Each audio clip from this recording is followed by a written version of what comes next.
Dahil lumalabas nga no, sa isang pag-aaral na may mga batang grades 5, that's 10 to 11 yung edad nila, na hirap pa pong magbasa. Ano po ba sa tingin nyo ang mga contributing factor po? Ba't nagkaganito?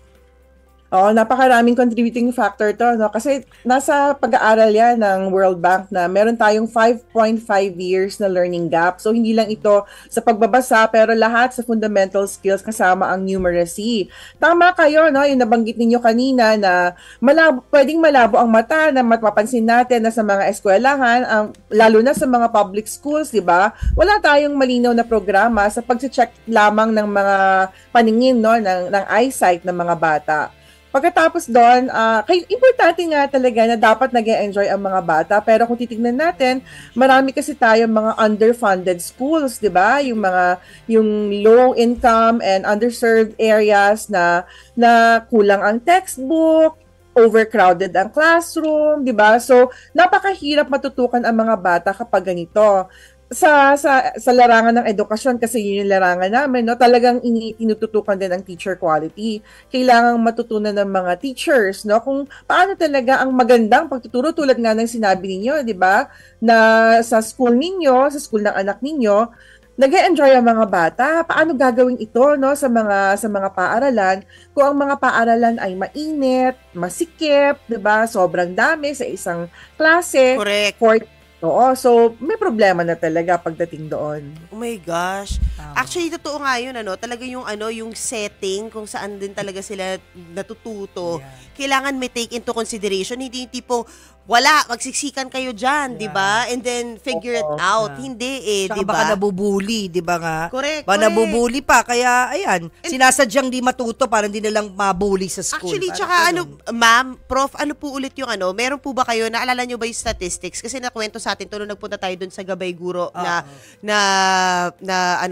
MediaCon, kung saan kinuwento nga nila, kaya nila ginagawa yung mga Gabay Guro para syempre tulungan at encourage na yung mga guro at magkaroon pa na mas maraming guro, dahil yung ratio ng students, 'di ba, to teachers napakalaki din. Imagine mo paano mo nga tututukan, parang one teacher. Ano po ba yung ideal? One teacher is to how many students?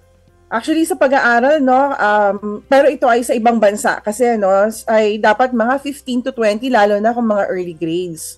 Meron pa nga na nakikita ko mga private schools na 10 lamang ang mga guro sa isang klase, ay ang mga estudyante sa isang klase, pero 2 ang guro, no? So may teacher assistant pa. So doon natin makikita yung gap ng ng socioeconomic status, kasi doon sa mga mahal ang mga paaralan, di ba? 10 lamang sila sa kinder, pero kung titingnan natin ang mga public schools, lalo na sa mga highly populated areas natin sa bansa tulad ng Metro Manila, umaabot ng 40, no? May nagsasabi pa nga umaabot ng 50 sa isang klase. Mm-hmm. And ano po ba dapat yung tingin nyo, no? Yung mga suggestion ninyo na dapat baguhin sa educational system or dapat i-improve? Napakadami, no, na kailangan baguhin, bukod nga dun sa mga fundamental yung mga fundamental na yung mga basic needs na pangangailangan. Kailangan ding talagang lakasan ang kagagalingan ng mga guro sa pagtuturo, no? So sa ngayon, dahil nga meron tayong 5.5 years na learning gap, ibig sabihin nga ang grade 6 ay pwedeng grade 1 lamang ang kakayanan, dapat talagang tutukan na natin. 3 literacies kasi yan eh. Literacy, no, yung reading and writing, numeracy, yung sa math, at ang hindi din na masyado napapansin ay yung socio-emotional literacy. Yun, dapat masaya yung mga bata, di ba? Yeah. Pero ano ngayon po ang tools? Ano ba dapat or methods na dapat gawin para ngayong mga batang babagal, mahina bumasa, ay makapagbasa na? Bumilis ng learning. Oo. Gusto ko lang idagdag na importante rin na hindi gutom ang mga bata, no? Yun, oo. Dahil meron tayong 1/3 ng population ng mga kabataan ay malnourished, no? So kailangan maano 'yon. Pero pagdating sa tool, ang maganda kasi yun nga natututukan, no? Tama rin yung sinabi niyo kanina na dapat sisimulan sa kung ano yung sinasalita ng mga bata. Halimbawa, yun nga, mother tongue, 'di ba? Kung ang lengguwahe natin ay Filipino ang unang ituturo sa kanila, dahil kung tingnan natin, 'di ba? Halimbawa tayo, ayan, kanina sinabi ni Christine, batchmate ata kita sa UP no? Why? Nakakatuwa naman! School ka rin, ma'am? Ay, ma'am, tuloy-tuloy, batchmate, di magka-age lang tayo, hindi na kita tatawaging, ma'am. Anong student number mo?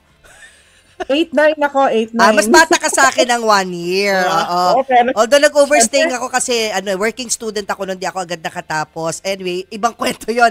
Oo. So, it's nice to know na na pareho tayong nasa UP. Oo. Sige, tuloy mo, Doc.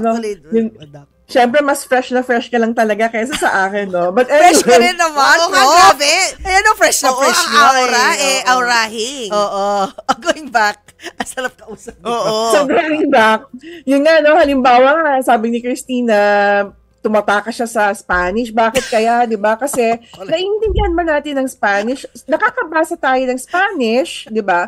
Pero hindi natin naintindihan. Di ganun din ng mga bata. Di ba? Kung hindi nila naintindihan, tapos sisimulan agad sa Ingles, edi wala na, problematic na yun. No? So, bukod pa doon, importante na alam ng mga bata ang tunog, ang mga letra. Kunyari, di ba? Bata, ba, a, sa, 'di ba? So, kung wala silang tinatawag na phonemic awareness, ay hindi natin sila matutulungan, no, doon sa sa basic pa lang na reading skills. Actually, Prof, may isa pa nga akong napansin kasi alam ko naman na napakadami rin sa mga magulang natin. Or sa mga magulang, rather, na nagpapadala ng mga anak nila na sila mismo, di ba sinasabi nga nila, teaching starts at home. Yeah. Pero hindi rin capable yung mga magulang magturo kasi hindi rin sila nagkaroon ng pagkakataon mag-aral at ngayon sila bumabawi sa kanilang mga anak sa pag-send.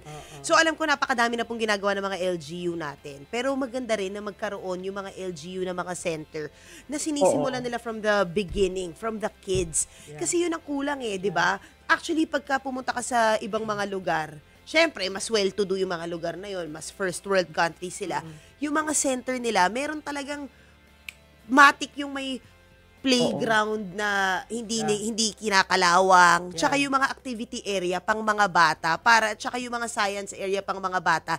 Dahil within their community, sinisimulan na nila ng ganun para paglaki nila, 'di ba? Talagang Part of their lives na. Oo, Part it's ng generational na they learn. It's a community. Kung hindi kaya ng magulang, kasi nga syempre hindi nila kanon na pagkakataon, simulan na natin ngayon dahil mas Komunidad. aware na tayo, mas equipped na tayo with the information we need para mas patibayin pa yung natin, 'di ba? Yung ating kultura, yung ating pagpapalaki sa mga anak natin at sa community natin. Agree. Prof, alam mo, may dadagdag lang ako, Prof, kasi noon naging active ako sa National Book Development Board. Although na-share ko na to, sabi din ni Dr. Francis Di Malanta, I don't know if you know him, Dr. Francis Di Malanta, developmental doctor siya, no, and psychological behavior. Pag hindi expose ang bata sa reading materials, whether books, pamphlet, whatever, hindi rin magkakaroon ng love for reading. Kasi kaya number 1 is, maglagay ka ng mga libro, i-expose mo sila sa actual kung ano yung libro na nafe-feel nila, 'di ba? Nagiging curious sila at dapat nakikita nila yung mga magulang nila na nagbabasa din. 'Di ba? Set a good example din or lead by example kasi pag wala, parang sa kanila ano yung libro? Ay, no kidding, Doc, dahil nga expose sa mga bata sa TV at saka sa gadgets. Yung iba sa kanila parang detached talaga sa libro, lalo na pag hindi pa nag-aral, yung hindi pumapasok sa school, dahil nga mahirap. Paano yun? Di ba yun Doc, yung challenge eh? Ang inaano lang naman kasi natin, Mamu, may pros and cons din naman talaga yan. Like, kunwari, baka may batang natuto rin talaga magbasa dahil sa online, di ba? May ganun din naman mga kaso. Basta may guidance, Basta may guidance, di ba? Hindi rin natin masabi, di ba? Pero kailangan talaga, we find the sweet spot na balance lahat. And yun talaga yung challenge sa atin as a community. At challenge ng mga magulang. Sobra. Lalo na yung mga, di ba, lumalagari, buong araw, kailangan kumita ng pera. O Doc, going back to you, o sa level naman ng teachers, anong pwede pang gawin? Ayan. Para gusto ko lang dagdagan yung usapan na yun na meron tayong RA 7743 na dapat establish ang city, municipal, and barangay ng mga libraries na yun nga kasi hindi naman natin maasahan na ang lahat ng mga bahay, di ba, lalo na yung mga low socio-economic status na mag-provide ng maraming libro sa kanilang bahay, pero ang mga barangay ay dapat may reading centers pero hindi natin na-implement ang bagay na ito. Di ba ang ganda na bumubisita ang mga bata doon at nagbabasa sila ng kung ano, dahil kung nandun nga siya, di ba, pwede nga simulan muna sa mga comics, di ba, ewan ko, palagay, ako nung bata ako, mahilig ako sa comics, di ba?